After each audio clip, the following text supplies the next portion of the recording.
Hello, you're welcome to a new series, Business Lessons from the Bible. The Bible is not just a religious book, it's a manual for life. Basic information before leaving Earth is the most effective book we need on earth. All through this series, we'll be sharing tips and principles from the Bible that can help enhance our businesses. Stay through and you will be glad you did.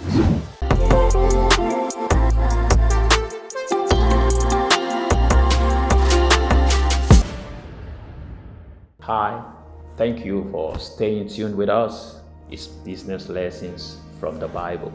Today we're looking at the part 2 of love for your work. This time around we'll focus on how to enhance your job so you can continually fall in love with the work that you're doing. You know, we talked about in the previous session where we talked about love for your work, the part 1 session of it, we talked about the fact that your work is likened to food, because Jesus in John 4 verse 31 to 34 likened his work to his food and talked about the fact that his work is to his food is to do the work that his Father has sent him to do. And I believe that every one of us was deployed on earth for a purpose, and that purpose is the work for which God has created us. Job is supposed to feed you emotionally, mentally, physically, and financially. And we said if all your decision-making apparatus is on the basis of the financial implication of your job, you may not just be right. So your job should also nourish you in these ways, including financially. Then these are ways you can enhance your job to these 4 things. The ways you can enhance your job so your job can nourish you in these 4 ways. The first thing is that you must seek for connection between your job and the future that you see.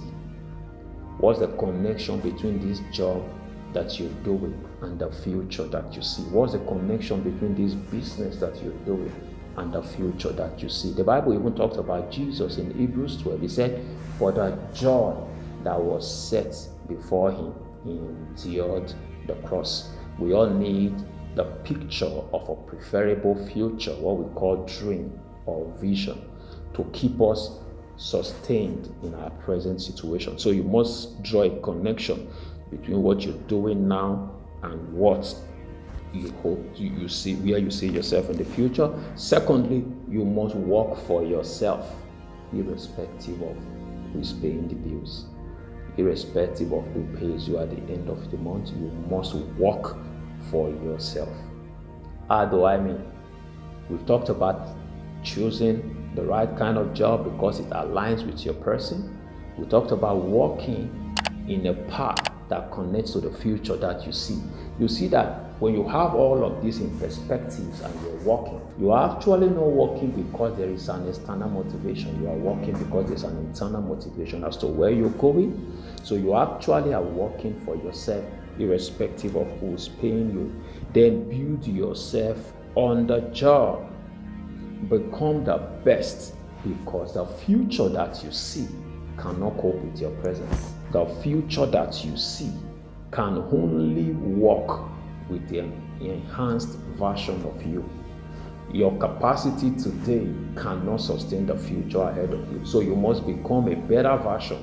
In fact, Miles Moreau said, a job is someone paying you to fine-tune your skill. I call a job as apprenticeship with salary. Every job you have is an opportunity for you to train yourself and better yourself while somebody is paying you while you're getting better. Then finally, if you have made a mistake, don't wallow in it. Start afresh. How do you do that? Fire yourself. I know that's difficult for a lot of us, but the truth is, where you are heading, if you are in Nigeria and you're heading to Lagos, or your intention is to head to Lagos, and you find out you've taken a vehicle that is going to Saple or Warri from Benin City, you are in a totally wrong direction. Are you going to say because you spent over an hour on the road, so you must continue? If you find out you're on the wrong path, fire yourself. It's not as easy as I have said it, but it's the best action you need to take. Thank you. Let's do this again tomorrow. Shalom.